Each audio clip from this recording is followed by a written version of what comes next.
Welcome to Woke as Fuck Office Hours. I'm your host, William Curley. And I've already had to film this video once, and I accidentally deleted it.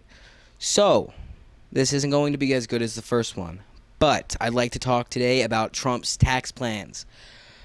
Emma Vigeland, probably butchering that, of TYT Politics just did a live video not too long ago, earlier today, about the Trump tax plans. I guess they were released or something like that.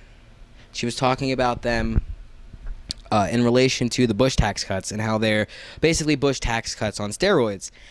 And she said that we know what happened with the Bush tax cuts that led to the 2008 financial collapse. And I mean, I don't know as much about that. I mean, I assume that it played a role. But as far as I know, the reason we had the 2008 financial collapse was also because of the collateralized debt obligations in Wall Street, where they would take big or shitty mortgages that were rated as triple B and would put them in bonds and then rate the bonds as triple A and then trade them as if they were, you could trust them, they're never going to fail. But actually they were all shitty. Some didn't even have income verifications, things like that. So at the end of The Big Short, they actually talk about they're doing this again. They don't call them CDOs anymore. They call them BTOs, which is a bespoke tranche opportunity, which sounds like it doesn't even make sense. But that's Wall Street for you. So her point was, that Bush or Trump's tax cuts would accelerate us to another crash.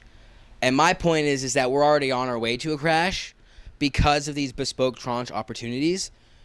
The only difference between what's happening now and what is going to happen when Trump actually gets into office, if he does what he says he's going to do, is that we're just going to be accelerated to the same end goal here.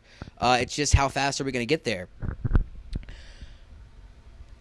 It comes back to the point Jimmy Dore keeps making, I keep making, my co-host keeps making, is that we keep talking about how terrifying Trump is and how bad he's going to be for the country.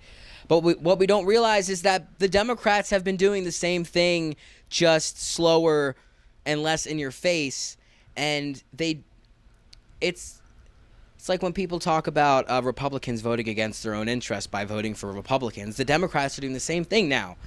You're voting against your own interests. They are telling you one thing to your face and going behind doors and doing another thing. And people just say, oh, well, that's politics. Oh, well, I'm sure they know more, so I can't judge. And I think it's about time we stop telling ourselves that we don't know anything and start finding the fuck out. The internet exists. It is almost 2017, and people still have trouble understanding how to use Google. I mean, Google filters results, so Google isn't exactly the best place to go. That's why you do multiple search engines. That's why you cross-research. But we don't teach our country how to do that. We don't even teach people how to do taxes in high school. So I'm getting off track here. My point is Obama and Trump are two sides to the same coin. With Obama, he didn't prosecute any of the fucking bankers after the 2008 crash. What makes you think that Hillary would be any better? Like, yes, Hillary's better than Trump, but she's also worse than Obama. So people keep saying, well, who's really worse, Trump or Hillary? And it's like, you know what? Why are we choosing who's worse? Why aren't we choosing who's the best? Neither of them are the best. And yes, we got the worst of two evils. And yes, it may be the end of the world because of climate change. But this Dakota Access Pipeline protesters, water protectors being water cannoned is happening under Obama. Obama, a black man whose people were water cannoned in 1960s when they were protesting for their rights. And now he's letting the same thing happen to the only fucking group of people more on the wrong than him. I convinced my dad to vote for Obama in 2008.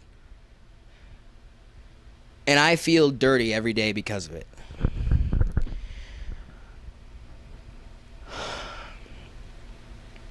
What are we going to do, people? Tell me your thoughts in the comments. I want to hear from you. What should I be covering? Tell me. Tell me what you want. Tell me what you feel. Tell me what you think. Because it matters.